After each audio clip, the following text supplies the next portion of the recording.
ಸನ್ಮಾನ್ಯ ಸಭಾಪತಿಗಳೇ, ಚುಕ್ಕ ಗುರುತಿನ ಪ್ರಶ್ನೆ ಸಂಖ್ಯೆ 19 ಸನ್ಮಾನ್ಯ ಗಣಿ ಮತ್ತು ಭೂ ವಿಜ್ಞಾನ ಹಾಗೂ ತೋಟಗಾರಿಕಾ ಸಚಿವರಲ್ಲಿ ಕೇಳಲಿಕ್ಕೆ ಬಯಸ್ತಾ ಇದ್ದೀನಿ. ಉತ್ತರವನ್ನು ಒದಗಿಸಲಾಗಿದೆ. ಸಭಾಪತಿಗಳೇ, ಹಿಂದಿನ ವಾರ ಕೂಡ ತಮಗೆ ನಾನು ಕೇಳಿದ್ದೆ. ಅವತ್ತು ಸನ್ಮಾನ್ಯ ಕೃಷಿ ಸಚಿವರು ಉತ್ತರ ಕೊಡಕ್ಕೆ ಬಂದಿದ್ರು. ಸರಿಯಾದ ಸಮರ್ಪಕವಾದ ಉತ್ತರ ಕೊಟ್ಟಿಲ್ಲ ಅಂತೇಳಿ ತಮಗೆ ನಾನು ಮನವಿ ಮಾಡಿಕೊಂಡೆ. ಇವತ್ತು ಅವಕಾಶ ಮಾಡಿಕೊಟ್ಟಿದ್ದೀರಾ, ತಮಗೆ ಧನ್ಯವಾದಗಳು. ಇವತ್ತು ಸಚಿವರಲ್ಲಿ ಬಂದು ಕೂತಿದ್ದಾರೆ.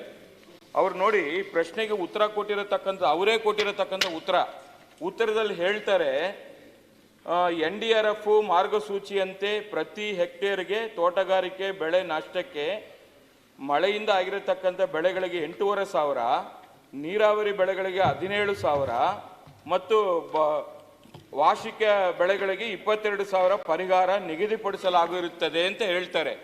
ಆದರೆ ಅದೇ ಉತ್ತರದಲ್ಲಿ ಅವ್ರು ಕೊಡುವಂಥ ಹಣ ಎಷ್ಟು ಅಂತ ಉತ್ತರನೂ ಕೊಟ್ಟಿದ್ದಾರೆ.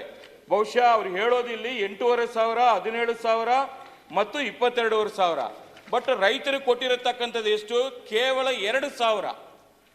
ನಿಮ್ಮದೇ ನೀತಿ ನಿಯಮ ಮಾಡಿಕೊಂಡಿರತಕ್ಕಂಥ ಮಾರ್ಗಸೂಚಿ, ಅದ್ರ ಪ್ರಕಾರ ಯಾಕೆ ಕೊಡಕ್ಕೆ ಸರ್ಕಾರದ ಬೊಕ್ಕಸಲ್ಲಿ ಹಣ ಇಲ್ವಾ? ರೈತರು ಏನ್ ನಿಮ್ಗೇನು ಪಾಪ ಮಾಡಿದಾರಾ?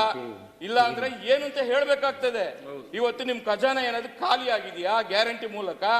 ಏನಂತ ಹೇಳಿ ಉತ್ತರ ಕೊಡಿ. ಅದಕ್ಕೆ ನಿಮ್ಮ ಒಂದು ಆಗಮನಕ್ಕೆ ನಾನು ನಿರೀಕ್ಷೆಯಲ್ಲಿದ್ದೆ. ಸನ್ಮಾನ್ಯ ಸಭಾಪತಿಗಳೇ, ಹಿಂದೆ ಒಂದು ಕ್ವಶನ್ ಬಂದಿತ್ತು, ಆಲ್ಮೋಸ್ಟ್ ಸೇಮ್ ಆಯ್ತು, ಉತ್ತರನೂ ಸೇಮ್ ಆಯ್ತು. ಬರೀ ಕೇಳ್ತಾ ಇದ್ದೀನಿ. ಅದ ಹಿಂದೆನೂ ಈಗ ಎಲ್ಲ ಇಬ್ರು ಕೇಳಿದ್ದಾರೆ, ಅದೇ ಉತ್ತರನೇ ತಿರ್ಗಾ ಮತ್ತೆ ನಿಮಗೂ ಕೊಡ್ಬೇಕೀಗ. ಮುಖ್ಯವಾಗಿ ಈಗ ತಾವು ಹೇಳ್ದಂಗೆ ಒಟ್ಟು 30,24,795 ರೈತರಿಗೆ ಒಟ್ಟು 628 ಕೋಟಿ ಪರಿಹಾರ ಮೊತ್ತವನ್ನು ಕಂದಾಯ ಇಲಾಖೆಯಿಂದ ಜಮಾ ಆಗಿದೆ. ನಮ್ಮ ಇಲಾಖೆಯಿಂದ ಅವರು ಏನಿದ್ರು ರಿಲೀಫ್ ಫಂಡ್ಗಳು ಕಂದಾಯ ಇಲಾಖೆಗೆ ಬರ್ತದೆ, ಕಂದಾಯ ಇಲಾಖೆಯಿಂದ ಜಮಾ ಆಗ್ತಾ ಇದೆ. ಒಟ್ಟು ಎಲ್ಲ ಸೇರಿ 33,09,700 ಜನರಿಗೆ ಇಲ್ಲಿ ಮಟ್ಟ ಕಂದಾಯ ಇಲಾಖೆಗೆ ಜಮಾ ಆಗೈತಿ. ಮತ್ತು ಇದಕ್ಕೆ ಈಗೇನು ಹೆಚ್ಚಿಗೆ ಕೇಳಿದಿರಿ, ಇದನ್ನು ನಾವಲ್ಲೇ ಸೆಂಟ್ರಲ್ ಗೌರ್ಮೆಂಟಿಗೆ ಕಳಿಸ್ಕೊಟ್ಟೇವಿ, ಇಷ್ಟಿಷ್ಟು ಪರಿಹಾರ ಕೊಡ್ರಪ್ಪ ಅಂತ. ಆ ಪರಿಹಾರ ಬಂದಿದ್ದ ಕೂಡಲೇ ನಾವು ರೈತರಿಗೆ ಒದಗಿಸ್ಕೊಡ್ತೇವೆ. ಅಲ್ಲ, ಅಷ್ಟುವರೆಗೆ ನೀವು NDRF ಮತ್ತೊಂದು ಸ್ಟೇಟ್ ಅನ್ನೋ ಪ್ರಶ್ನೆ ಅಲ್ಲ ಇಲ್ಲಿ. ಇವತ್ತು ರೈತರು ಕಂಗಾಲಾಗಿದ್ದಾರೆ, ಇವತ್ತು ರೈತರು ಕಷ್ಟದಲ್ಲಿದ್ದಾರೆ, ಸಂಕಷ್ಟದಲ್ಲಿದ್ದಾರೆ. ಅದಕ್ಕೆ ತುರ್ತಾಗಿ ನಿಮ್ಮ ಸರ್ಕಾರದಿಂದ ಏನ್ ಮಾಡ್ತೀರ ಅನ್ನೋದು ಹೇಳಿ. ಈಗ 2,000 ರೂಪಾಯಿ ಕೊಟ್ಟಿದೀವಲ್ಲ, 2,000 ರೂಪಾಯಿ ಏನ್ ಭಿಕ್ಷೆ ಕೊಡ್ತೀರಾ ನೀವು? ತಡ್ರಿ ಸ್ವಾಮಿ, ತಡ್ರಿ ಭಿಕ್ಷೆ ಕೊಡಲ್ಲ. ಈಗ ಅದಕ್ಕೆ ಎಷ್ಟು ಬೇಕಾಗೈತೆ ಎಸ್ಟಿಮೇಷನ್ ಪ್ರಕಾರ ಏನು ನಾವು ಎಸ್ಟಿಮೇಟ್ ಮಾಡಿದೀವೋ ಅದನ್ನ ಈಗ ಕೇಂದ್ರ ಸರ್ಕಾರಕ್ಕೂ ಕಳ್ಸೀವಿ, ಅವರಿಂದ ಬಂದಿದ್ದ ಕೂಡಲೇ ತಂದು ಕೊಡ್ತೇವೆ. ಅಲ್ಲಲ್ಲ, ಬಂದಿದ್ದು ಕೂಡಲೇ ಅಂತ ಹೇಳಿ ಕೈ ಕಟ್ಟಿ ಕೂತ್ರೆ ಆಗಲ್ಲ ಅನ್ಬಿಟ್ಟು ಸಿದ್ದರಾಮಯ್ಯನವರು ಮುಖ್ಯಮಂತ್ರಿ ಈಗ ರೆವಿನ್ಯೂ ಡಿಪಾರ್ಟ್ಮೆಂಟ್ಗೆ ಹೇಳಿದ್ದಾರೆ, ಮುಂದೆ ಸಾಕ್ತೀವಿ ಅಂತ ಹೇಳಿದ್ದಾರೆ. ಅದರ ಇವತ್ತು ಸಭಾಪತಿಗಳೇ ಅವ್ರು ಹೇಳೋ ಉತ್ತರ ನೋಡಿ, 2,000 ರೂಪಾಯಿ ಕೊಟ್ಟಿದೀವಿ ಅಷ್ಟೇ, ಕೇಂದ್ರ ಕೊಟ್ರೆ ಕೊಡ್ತೀವಿ, ಇಲ್ಲ ಅಂದ್ರೆ ಇಲ್ಲ. ನಮ್ಮ ನಾಡಿನ ಅನ್ನದಾತರು, ನಮ್ಮ ನಾಡಿನ ರೈತರು ಪರಿಸ್ಥಿತಿಯಲ್ಲಿ ಸಂಕಷ್ಟದಲ್ಲಿದ್ದಾಗ, ಬೆಳೆ ನಾಶ ಆದಾಗ ಸರ್ಕಾರ ಇರೋದು ಯಾತಕ್ಕೆ? ಸರಿಯಾದ್ರೆ ನೀವೇ ಮಾನದಂಡ ಮಾಡ್ಕೊಂಡಿದ್ದೀರಿ, ಅದ್ರ ಪ್ರಕಾರ ಕೊಡ್ಬೇಕಲ್ಲ. ಕೇಂದ್ರ ಕೊಟ್ಟಿಲ್ಲ, NDRF ಇಂದ ಬಂದಿಲ್ಲ, ನಾನು ಕೊಡಕ್ ಆಗಲ್ಲ ಅಂದ್ರೆ ಏನ್ ಅರ್ಥ ಇದಕ್ಕೆ? ಸಚಿವರು ಈಗ ಅಲ್ಲ, ನೀವು ರಾಜ್ಯ ಸರ್ಕಾರ ಏನಕ್ಕಿರ್ಬೇಕು? ಈಗ ತಾವು ಕೇಳಿರೋ ಉತ್ತರ ಕ್ವಶನ್ ಸರಿ ಇದೆ, ಇದಕ್ಕೆ ನಮ್ಮ ಉತ್ತರ ಏನು, ನಮ್ಮದು ಉತ್ತರನೇ ಸರಿ ಇದೆ. ಈಗ ನಾವು ಎಸ್ಟಿಮೇಟ್ ಮಾಡಿಬಿಟ್ಟು ಇಷ್ಟಿಷ್ಟು ನಮಗೆ ಬೆಳೆ ನಷ್ಟ ಆಗಿದೆ, ಬೆಳೆ ಹಾನಿಯಾಗಿದೆ ಅಂತ ನಾವು ಈಗ ರಿಪೋರ್ಟ್ ಅಂತ ಕಳಿಸಿದೀವ. ಅದ್ರ ಪ್ರಕಾರ ಈಗ ಟೆಂಪ್ರವರಿಯಾಗಿ ನಾವು 2,000 ರೂಪಾಯಿ ಕೊಟ್ಟಿದ್ದೀವಿ. ಈಗ ಫಸ್ಟು ಕಂತಿನಲ್ಲಿ ನಮ್ಮ ರೆವಿನ್ಯೂ ಡಿಪಾರ್ಟ್ಮೆಂಟ್ನಿಂದ ಕೊಟ್ಟಿದ್ದೀವಿ.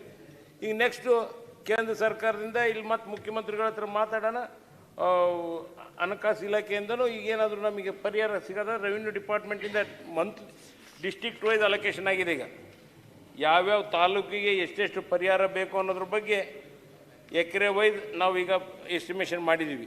ಅದ್ರ ಪ್ರಕಾರ ಈಗ ನಾವು 2,000 ರೂಪಾಯಿ ಎಲ್ಲರಿಗೂ ಖಾತೆಗೆ ಜಮಾ ಮಾಡಿ. ಅಲ್ಲ, ನೀವು ಏನು ಐಡೆಂಟಿಫೈ ಮಾಡಿದ್ದೀರಿ ಅಂತ ರೈತರಿಗೆ ಕೊಡಿ ಅಂತ ನಾನು ಕೇಳ್ತಾ ಇರೋದು. ಐಡೆಂಟಿಫೈ ಮಾಡಿದ್ದೀರಿ, ಆದ್ರೆ ಹಣ ಪರಿಹಾರ ಕೊಟ್ಟಿಲ್ಲ.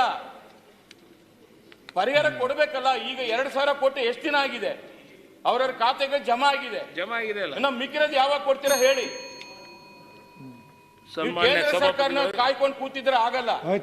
ಆಯ್ತು ಈಗ ಮಾಡ್ತೀವಿ ಮರ ಸನ್ಮಾನ್ಯ ಸಭಾಪತಿಗಳೇ, ಕೂಡಿ ಸರ್ವನ್ ಕುತ್ಕೋರಿ.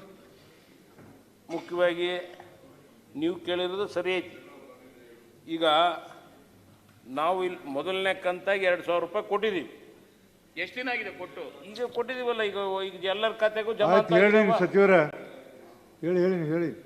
ಆ ನಿಟ್ಟಿನಲ್ಲಿ ಆದಷ್ಟು ಬೇಗನೆ ಎಲ್ಲರಿಗೂ ಈಗ ಜಮಾ ಅಂತೂ ಆಗ್ತಾ ಇದಾವೆ. ಎಲ್ಲರ ಖಾತೆಗಳು ಜಮಾ ಆಗ್ತಾ ಇದಾವೆ. ಅದನ್ನು ಈಗ ಆದಷ್ಟು ಬೇಗನೆ ಈ ಜಮಾನು ಆಗ್ತದೆ. ಮತ್ತೆ ನೆಕ್ಸ್ಟ್ ಸಮಯ ನಿಗದಿಪಡಿಸಿ ಇಷ್ಟು ದಿನ ಅದನ್ನ ನೀವು ಹಂಗೆ ಹೇಳಕ್ಕಾಗಲ್ಲ. ಆದಷ್ಟು ಬೇಗನೆ ಕೊಡ್ತೀವಿ. ಅದನ್ನ ನೀವು ಒಂದ್ ಸ್ವಲ್ಪ ಬರ್ರಿ ನಮ್ಮ ಜೊತೆಗೆ. ಮತ್ತೆ ಮೊನ್ನೆ ಬರ್ಬೇಕಾಯ್ತು ಸ್ಟ್ರೈಕ್ನಾಗ. ಒಂದ್ ಸ್ವಲ್ಪ ಕೇಂದ್ರ ಸರ್ಕಾರದಿಂದನೂ ಎಲ್ಲ ತರಬಹುದಾಯ್ತು. ತಗೊಂಬಂದು ನೀವು ಒಂದ್ ಸ್ವಲ್ಪ ಎಲ್ಲರ ಕರ್ಕೊಂಡ್ ಬಂದಿದ್ರೆ ನಾವು ಸ್ಟ್ರೈಕಿಗೆ ಬರೋದಿರ್ಲಿ, ಸ್ಟ್ರೈಕಿಗೆ ಬರೋದಿರ್ಲಿ, ಪದೇ ನೀವು ಕೇಂದ್ರ ಸರ್ಕಾರ ದೂರ್ತಾನೆ ಅಪ್ರೋಚ್ ಮಾಡ್ಕೊಂಡು ಹೋದ್ರೆ ಕೊಡ್ತಾರಲ್ಲ. ಹೇಳಿ ಸನ್ಮಾನ್ಯ ಸಭಾಪತಿ